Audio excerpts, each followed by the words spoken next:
I'm Kay Stice. I've been a business school professor for 35 years and have taught at business schools all around the world. You can learn more about me and about my brother, Jim, at our website, sticelearning.com. If you learned something interesting in this current event video, please remember to like it and subscribe to our channel. On June 2nd, 2021, it was announced that a third dissident director had been elected to the board of directors of Exxon Mobil, joining two others whose election had been previously announced.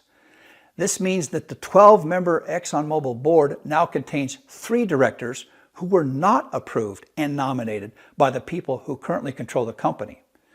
Now, this amount of insurgent turnover is very unusual in corporate boards of directors. During 2020, 94.5% of all nominated directors were approved by the vote of corporate shareholders. To have 3 directors out of 12 replaced is statistically very unlikely. There's only a 1 chance in 40 that this would happen randomly.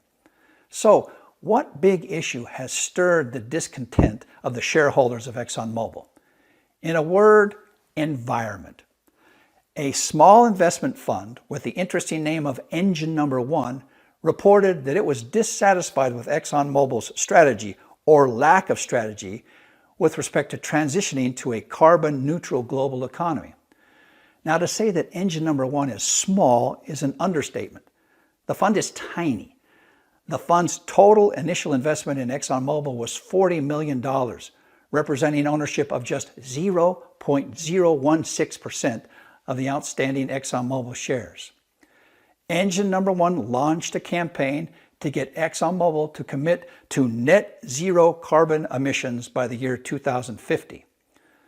Such a pledge, by the way, would mirror similar promises by European oil companies British Petroleum and Royal Dutch Shell. Now, Exxon Mobil's initial response was that such a promise, without a tangible plan and without a clear definition of the scope of the emissions included in the promise, was just an empty exercise in public relations and image management.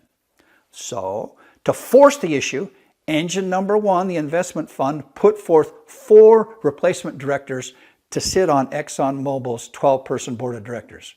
Now, realize that this type of dissident nomination of alternate directors rarely succeeds. Shareholders are almost always happy to just go ahead and support the company director nominations sent out as part of the proxy statement. But in this case, Engine Number 1, the investment fund, had some pretty hefty supporters. Institutional Shareholder Services, ISS, the leading proxy advisory service, recommended to its clients that 3 of the 4 Engine directors should be elected. In addition, the 3 largest pension funds in the United States, for California public employees, for California teachers, and for New York State's retirement fund, announced their support for the 4 directors proposed by Engine. In the end, Exxon Mobil shareholders elected 3 of the 4 directors nominated by Engine. Now, with a specific mandate from shareholders to move Exxon toward a more proactive strategy to transition to a low-carbon economy, it is certain that the Exxon Mobil board of directors will spend more time and more thought energy on sustainability and environmental issues in the future. Now, from this Exxon Mobil example, you can see that corporate boards are being forced to devote more attention to environmental, social, and governance (ESG) issues. I hope you enjoyed this current event.